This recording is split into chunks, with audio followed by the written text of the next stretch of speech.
Hi friends, welcome to my YouTube channel. ఈరోజు మన special recipe ఉడికించిన పచ్చిమిర్చితో కొత్తిమీర కాంబినేషన్లో పచ్చడి ఎలా ఉందో ప్రిపేర్ చేద్దాం. ఈ కొత్తిమీర కాంబినేషన్తో ఉండే పచ్చడి హెల్త్కి చాలా మంచిది. ప్రిపేర్ చేసే విధానం చూద్దాం. కొన్ని పచ్చిమిరపకాయలు, ఒక 3 టమాటాలని తీసుకున్నాను. టేస్ట్ కోసం 3 టమాటాలు సరిపోతుంది. టమాటాలని తీసుకొని మొత్తం మంచిగా కడిగేసి ఒక గిన్నెలో తీసుకున్నాను. ఇలా తీసుకున్న పచ్చిమిర్చి తొడిమలు తీయకుండానే ఎలా అయితే ఉందో అలాగే దాంట్లో ఒక లోట వాటర్ మొత్తం నీళ్లు పోసేసి ఉడికించుకోవాలి. నీళ్ళలోనే ఉడికించుకోవాలి, నూనె లేకుండా చేస్తున్నాం మనం ఈ పచ్చడి ప్రిపరేషన్. ఈ పచ్చిమిర్చి ఉడికేంత వరకు దీనికి కావాల్సిన ఇంగ్రీడియంట్స్ మొత్తం సిద్ధం చేసుకుందాం. ఇక్కడ నేను పెద్ద సైజు కొత్తిమీర కట్టని తీసుకున్నాను. ఈ కొత్తిమీర కట్ట చాలా ఫ్రెష్గా ఉంది. ఈ కొత్తిమీరని చాలా చిన్న చిన్న ముక్కలుగా కట్ చేసుకోవాలి. మొత్తం కట్ చేసుకోవాలి. ఒక ఏరు భాగం అంటే కింద ఉన్న ఒక ఏరు భాగాన్ని మాత్రమే తీసేసి మొత్తం కట్ చేసుకొని పక్కకు పెట్టుకోవాలి. కట్ చేయడం అయ్యాక కడిగి పక్కకు పెట్టుకోవాలి. కొత్తిమీరతో చేసే ఏ వంటకాలైనా చాలా మంచిది, హెల్త్కి కూడా చాలా మంచిది. ఇలా మొత్తం కట్ చేసి పక్కకు పెట్టుకున్నాను. ఏరు భాగం వరకే తీసేసాను. అవి పక్కకు తీసేసి మొత్తం కట్ చేసి పక్కకు పెట్టుకున్నాను. దీన్ని కడిగేసి ఒక గిన్నెలో పెట్టి మంచిగా కడిగేసి పక్కకు పెట్టేశాను. ఇలా నూనె లేకుండా ఈ కొత్తిమీర పచ్చడి తింటే అల్సరు, గుండె సంబంధిత వ్యాధులు దూరం అవుతాయి. హెల్త్కి ఇంకా చాలా మంచిది. కిడ్నీ క్లీన్ అవుతాయి, చాలా మంచిది హెల్త్కి. ఇంకా అధిక రక్తపోటు లాంటి సమస్యలు దూరం అవుతాయి.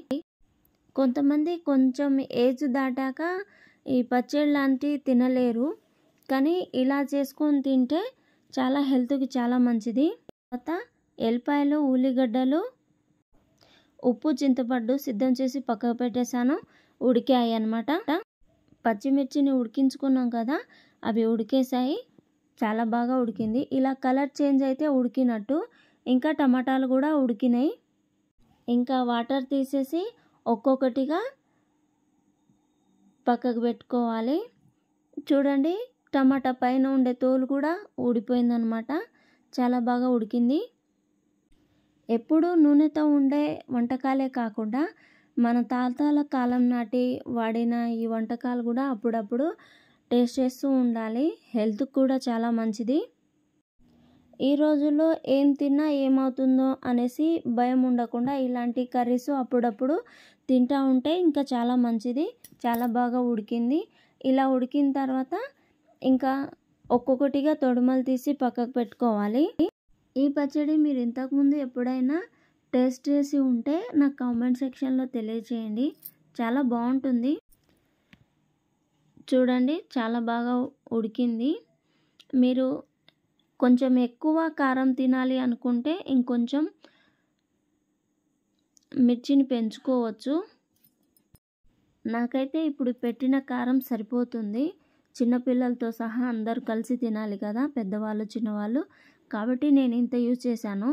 కొంతమంది ఎక్కువ మోతాదులో కారం తినేవాళ్ళు కొంచెం పెంచుకుంటే సరిపోతుంది. ఇంకా ఈ టమాటా తోలు తీసేద్దాం.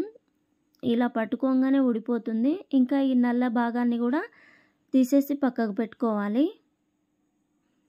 ఈ నల్లగా ఉంది కదా, దీన్ని తీసేసి పక్కకు పెట్టుకుందాం.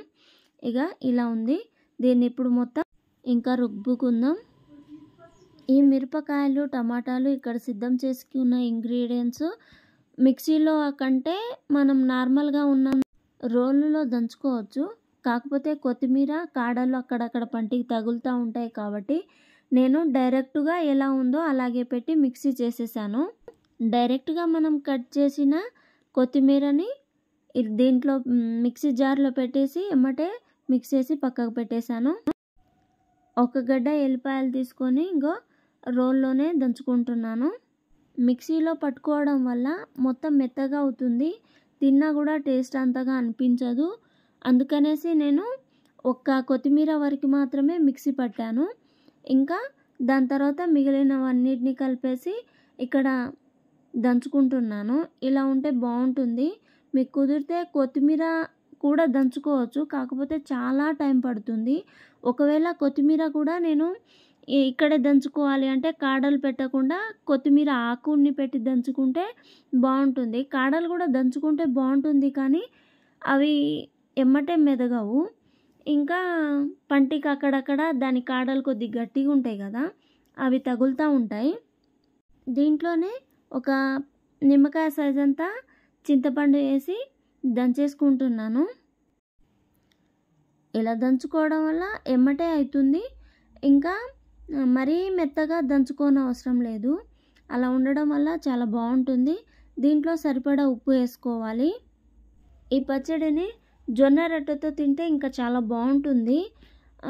ఇంకా వేడివేడి అన్నంలో ఇంకా బాగుంటుంది. నేను ఆల్రెడీ టేస్ట్ చేశాను, చాలా బాగుంది. కొంతమంది కొత్తిమీర జ్యూస్ చేసుకొని తాగుతూ ఉంటారు కదా, అలా కాకుండా మీరు పచ్చడి ఈ విధంగా ప్రిపేర్ చేసి తిన్నారంటే బాగుంటుంది. ఇంకా హెల్త్ కూడా చాలా మంచిది. మనకి కుదిరినప్పుడల్లా జ్యూస్ లాగా చేసుకొని తాగలేం కదా, అప్పుడు ఇలా కర్రీస్ లాగా చేసుకొని అప్పుడప్పుడు తింటూ ఉంటే మన బాడీలో ఉన్న సగం రోగాలు తగ్గుతాయండి. ఇదైతే కన్ఫామ్.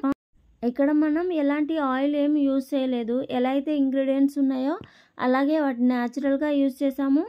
హెల్త్కి చాలా మంచిది. ఇంకా కొత్తిమీర నూరేసాం కాబట్టి ఎమ్మటే అవుతుంది. దీంట్లోనే చివర్లో ఉల్లిగడ్డ వేసి ఇలా దంచుకోవాలి. చివర్లో వేసిన ఉల్లిగడ్డలు కచ్చబచ్చగా ఉంటే మనం తినేటప్పుడు కరకరలాడుతూ భలే టేస్టీగా ఉంటాయి. ఇలాంటి ఆరోగ్యకరమైన పచ్చడి మనకి వారానికి 1-2 సార్లు అలా తింటూ ఉంటే ఇంకా మంచిది. ఈ కిడ్నీస్ ప్రాబ్లమ్స్ ఉన్నవాళ్ళు, ఇంకా అధిక రక్తపోటు ఉన్నవాళ్ళు అప్పుడప్పుడు ఇలా ట్రై చేస్తూ ఉండండి, బాగుంటుంది. హ్యాపీగా తినేయవచ్చు, ఇంకా ఎలాంటి ప్రాబ్లమ్స్ రావు. ఇలా దంచుతూ ఉన్నప్పుడే ఉప్పు ఒకసారి చూసుకోవాలి. ఒకవేళ తక్కువైతే ఇప్పుడు కలుపుకోవచ్చు. కొంతమంది అన్నంలో వేస్తారు, కొంతమంది అన్నంలో వేయరు. మీరు ఇంట్లో యూజ్ చేసే విధానాన్ని బట్టి ఒకసారి టేస్ట్ చేసి చూసుకోవచ్చు. ఇప్పుడైతే కర్రీ ప్రిపేర్ అయింది. ఈ కర్రీ 2 రోజుల వరకు నిల్వ ఉంటుంది. ఈ వీడియో మీకు నచ్చితే please like, share and subscribe to my YouTube channel. ఏమండి, సబ్స్క్రైబ్ చేసుకోండి. Thank you.